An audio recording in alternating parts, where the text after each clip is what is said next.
Hello everyone. ओम नमः शिवाय and welcome back to the channel. I hope कि आप सभी ठीक होंगे और अपना भी ध्यान रख रहे होंगे और आप सभी के यूपी पुलिस एग्ज़ाम की प्रिपरेशन भी एकदम बढ़िया चल रही होगी। आज है day 5 of UP police preparation और आज हमने क्या क्या सब्जेक्ट पढ़े हैं, उन सब्जेक्ट में हमने क्या क्या टॉपिक्स कवर किए हैं, इन सब चीज़ों के बारे में हम वीडियो के लास्ट में बात करेंगे और डिटेल में बात करेंगे कि क्या क्या टॉपिक्स पढ़े हैं और कहाँ से कौन सा टॉपिक पढ़ा है। सबसे पहले तो व्लॉग में आगे बढ़ने से पहले मैं आप सभी के कुछ क्वेश्चन का आंसर कर देती हूँ जो लास्ट व्लॉग में पूछे गए हैं। तो उनमें सबसे पहला क्वेश्चन तो यही था कि दीदी एग्ज़ाम कब तक हो सकता है। तो देखो, ये तो मैं कैसे ही बता सकती हूँ आप सभी को कि एग्ज़ाम कब तक हो सकता है, क्योंकि मुझे खुद नहीं पता है कि एग्ज़ाम कब होगा। तो इस चीज़ के लिए तो मैं भी बहुत ज़्यादा कन्फ्यूज़ हूँ। लेकिन आप सब ना ये सोचकर बहुत ज़्यादा परेशान इसलिए होते हो क्योंकि आप सब जितना भी सोशल मीडिया पर चलता रहता है कि एग्ज़ाम जो है जून के लास्ट में होगा या फिर जुलाई में होगा, ये सब चीज़ें आप बहुत ज़्यादा देखते रहते हो। तो प्लीज़ ये सब मत देखा करो, क्योंकि जब रियल न्यूज़ आएगी ना, जब एकदम ऑथेंटिक न्यूज़ आएगी तो वो अपने आप ही आपको पता चल जाएगी। आपको ऐसे जगह-जगह बार-बार सर्च करने की ज़रूरत नहीं है कि एग्ज़ाम कब होगा, कब होने वाला है। हमें बस अपनी तैयारी पर ध्यान देना, अपने रिवीज़न पर ध्यान देना है। बार-बार इन सभी चीज़ों को सर्च करने से आपका माइंड डाइवर्ट होता है, जिससे कहीं न कहीं हमारी पढ़ाई पर भी इफ़ेक्ट होता है और हम सही से नहीं पढ़ पाते हैं। तो प्लीज़ इन सब चीज़ों पर ज़्यादा ध्यान मत दो। और नेक्स्ट क्वेश्चन है, देखो किसी ने तो मुझसे पूछा हुआ था कि दीदी आपका फ़ेवरेट सब्जेक्ट कौन-सा है और ऐसा कौन-सा सब्जेक्ट है जो पढ़ना आपको बिल्कुल भी पसंद नहीं है। तो सबसे पहले तो मैं अपना फ़ेवरेट सब्जेक्ट बताती हूँ जो कि है सीडीपी, यानी कि चाइल्ड डेवलपमेंट एंड पेडागोजी। और उसी से रिलेटेड या उसी का जैसा एक और सब्जेक्ट है, वो है साइकोलॉजी। तो सीडीपी और साइकोलॉजी, ये 2 सब्जेक्ट मुझे बहुत ज़्यादा पसंद है पढ़ना। और ये दोनों सब्जेक्ट ना टीचिंग से रिलेटेड हैं और हमेशा मेरे इनमें अच्छा स्कोर हुआ है, क्योंकि मुझे ये दोनों सब्जेक्ट पढ़ना बहुत ज़्यादा पसंद है। और वहीं अगर मैं अपने सबसे ज़्यादा बेकार सब्जेक्ट की बात करूँ या सबसे ज़्यादा ऐसा सब्जेक्ट जो मुझे सबसे ज़्यादा बोरिंग लगता है, वो है जीएस वाला पार्ट और करंट अफेयर वाला पार्ट। ये दोनों सब्जेक्ट ही मुझे ऐसे लगते हैं, जिन मैं इनको पढ़ती हूँ तो जैसे मैंने जितना भी पढ़ा है कि मुझे पीछे पढ़ा हुआ कुछ भी याद नहीं है। मुझे ऐसा लगता है जीएस और सीए वाले पार्ट को पढ़कर। और अगर मैं बात करूँ तो जीएस वाले पार्ट में मुझे साइंस वाला पोर्शन थोड़ा ठीक लगता है और ज्योग्राफी वाला थोड़ा ठीक लगता है, लेकिन हिस्ट्री वगैरह बहुत ज़्यादा बेकार लगती है। तो इनमें बस इस तरह से ही चलता है, जिस वजह से मेरे इसमें स्कोर काफ़ी कम होता है, क्योंकि मैं इसको पढ़ती भी कम ही हूँ। तो कल मैंने ना कम्युनिटी पोस्ट पर कुछ लेखक और उनकी कुछ रचनाएं ना पोस्ट की हुई थी। तो उस पर किसी का तो कमेंट आया था कि दीदी जो आप ये रचनाएं और उनके लेखक बताते हो, ये सब याद तो होते नहीं है। तो वैसे आपको शायद याद नहीं होते होंगे, लेकिन ये वाला पार्ट याद करना मुझे काफ़ी ईजी लगता है। हिंदी के लेखक और उनकी रचनाएं याद करना इतना ज़्यादा डिफिकल्ट नहीं होता है, क्योंकि देखो मैं यूपी बोर्ड से पढ़ी हुई हूँ। और आपको पता होगा 9th 10th 11th और 12th में ये सभी रचनाएं हमको कंपलसरी होती हैं पढ़ना। हिंदी वाले पार्ट में बहुत सारी होती हैं और इससे रिलेटेड बहुत सारे क्वेश्चन आते हैं। तो इस वजह से अगर मैं बात करूँ, मुझे ये सारी चीज़ें याद करना ज़्यादा डिफ़िकल्ट नहीं लगा, क्योंकि मुझे ना ये सभी चीज़ें थोड़ी बहुत पहले से ही याद थी। क्योंकि 10th 11th 12th के टाइम पर बहुत अच्छे से मैंने ये याद की हुई थी। तो ज़्यादातर तो याद थी, जैसे जयशंकर प्रसाद जी की, मुंशी प्रेमचंद जी की, रामधारी सिंह दिनकर जी की, काफ़ी सारे लेखकों की कृतियाँ मुझे काफ़ी अच्छे से याद थी अभी तक भी। और जिन बच्चों ने यूपी बोर्ड से पढ़ा होगा उनको पता होगा कि इस तरह के ना छोटे-छोटे से मास्टरमाइंड आते थे, जिनको क्वेश्चन बैंक भी बोलते थे हम। तो उसमें होती थी ये सभी रचनाएँ, तो हम बस वही सब पढ़ के जाते थे और अच्छे खासे नंबर भी आ जाते थे सिर्फ़ उसको पढ़ने से। और उसके बाद एक क्वेश्चन आया था कि दीदी जो आप ये लेखक और रचनाएँ लिखवाते हो, ये सभी आपने कहाँ से लिखी हैं? तो देखो, मैं बता देती आपको कि मैंने कहाँ से लिखी है, बट क्योंकि ये मैंने 2-3 साल पहले जब अपना यूपी टेट का एग्ज़ाम दिया था, उसमें ना हिंदी 30 नंबर की आती है, तो उसमें अच्छे खासा वेटेज होता है इस वाले पार्ट का, हिंदी के साहित्य वाले पार्ट का। तो उस टाइम पर मैंने नोट्स बनाए थे और बनाए भी मैंने ऑनलाइन ही थे, यूट्यूब से बनाए थे। लेकिन ये ना किसी एक चैनल से नहीं बने हुए हैं।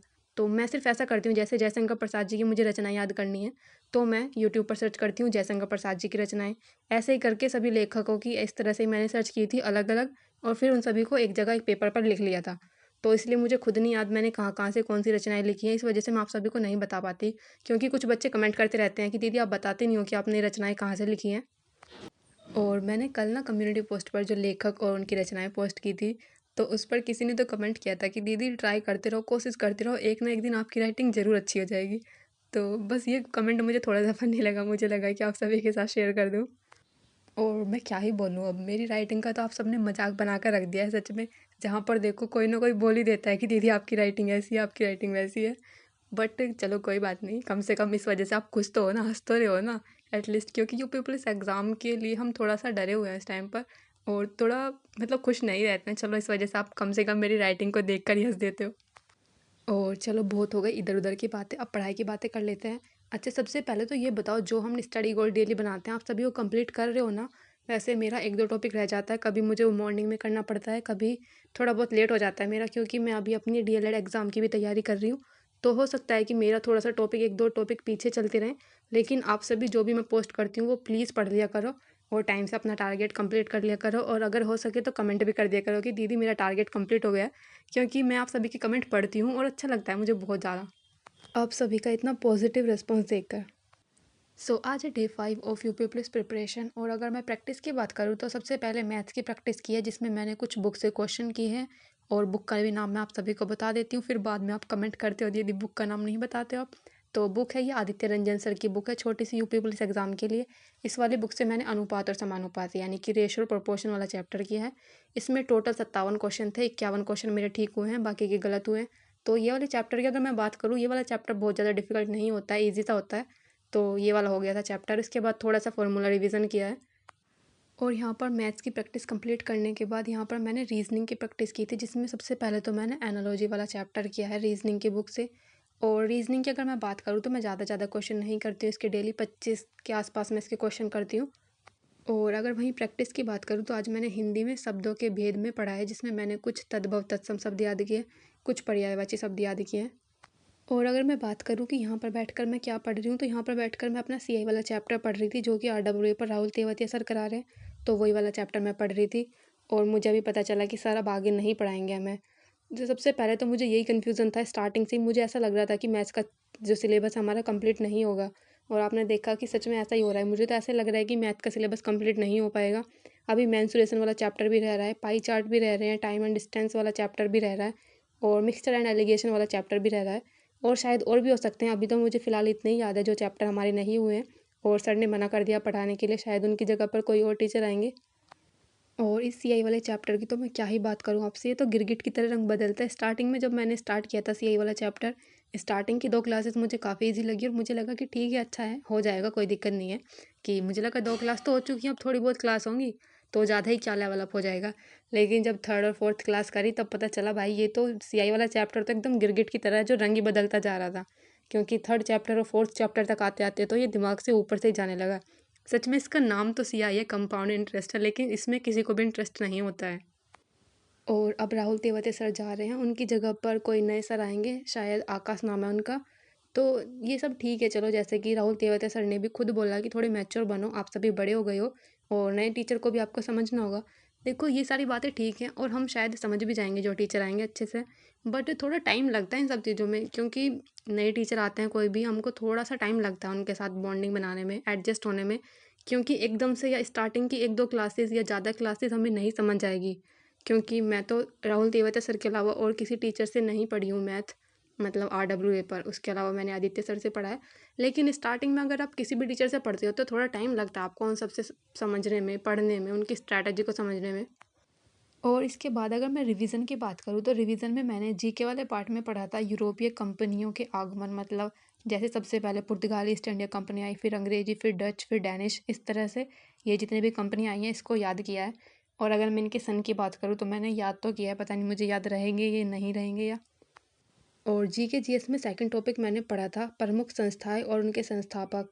जैसे अगर मैं बात करूँ तो ब्रह्म समाज की स्थापना किसने की है, किस वर्ष में हुई है, आर्य समाज की किसने की है, थियोसॉफिकल सोसाइटी की किसने की है, और प्रार्थना समाज, वेद समाज, ऐसे ही जितनी भी संस्थाएं थी काफ़ी सारी थी ये भी। तो ये वाला सब्जेक्ट यहाँ पर मैंने याद किया था ये। और इसके बाद जीके के अगर थर्ड टॉपिक की बात करूँ तो मैंने उसमें कुछ महत्वपूर्ण आंदोलन जो हुए हैं इतिहास के, कुछ प्रमुख घटनाएं जो हुई हैं, जैसे कि भारतीय राष्ट्रीय कांग्रेस की स्थापना कब हुई, इसके संस्थापक कौन थे, कांग्रेस का विभाजन कब हुआ, किस सन में हुआ, और रोलेट एक्ट कब आया, जैसे असहयोग आंदोलन कब हुआ, चोरी चोरा कांड कब हुआ, प्रथम गोलमेज सम्मेलन कब हुआ था, और कौन से गोलमेज सम्मेलन में गांधी जी ने भाग लिया, माउंटबेटन योजना कब आई, बनारस हिंदू विश्वविद्यालय की स्थापना किसने की। इसमें मैंने ये कुछ प्रमुख सी चीज़ें पढ़ी थी।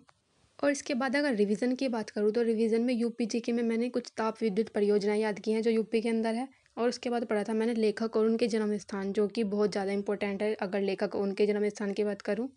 और जब मैंने लेखक और उनके जन्म स्थान के बारे में पढ़ा तो मुझे सच में उस टाइम पर बहुत ज़्यादा प्राउड फील हुआ, क्योंकि इतने महान महान लेखकों का जन्म था जो यूपी में हुआ है। जैसे अगर मैं बात करूँ जयशंकर प्रसाद जी की, भारतेंदु हरिश्चंद्र जी की, कबीर दास जी की, मुंशी प्रेमचंद जी का जन्म भी वाराणसी में हुआ है। तो इतने महान महान सभी लोग हैं ये, इनका जन्म यूपी में होता है, कितने प्राउड वाली बात है ये। तुलसीदास जी का जन्म भी यूपी में ही हुआ है, और सूरदास जी का भी, महावीर प्रसाद द्विवेदी जी का, महादेवी वर्मा जी का। और इसके बाद मेरा बचा था जीएस वाला पार्ट, जो कि मेरा अभी कंप्लीट नहीं हुआ है, तो इसको मैं रात को कंप्लीट करने की सोच रही हूँ। और बाकी ये कुछ मैथ्स के फॉर्मूले हैं, अगर आप सभी को समझ आ जाए तो ठीक है, वैसे मुझे नहीं लगता कि समझ में आएंगे, क्योंकि मैंने अपने नोट्स में अपने अकॉर्डिंग बनाए हुए हैं। तो दूसरों को समझ नहीं आता है जब हम अपने नोट्स में कुछ भी अपने अकॉर्डिंग लिख देते हैं। तो अगर आपके कुछ भी क्वेश्चन हो तो प्लीज़ कमेंट कर देना, उन सभी के आंसर मैं नेक्स्ट व्लॉग में कर दूँगी। मिलते हैं नेक्स्ट व्लॉग में, तब तक के लिए बाय बाय, टेक केयर।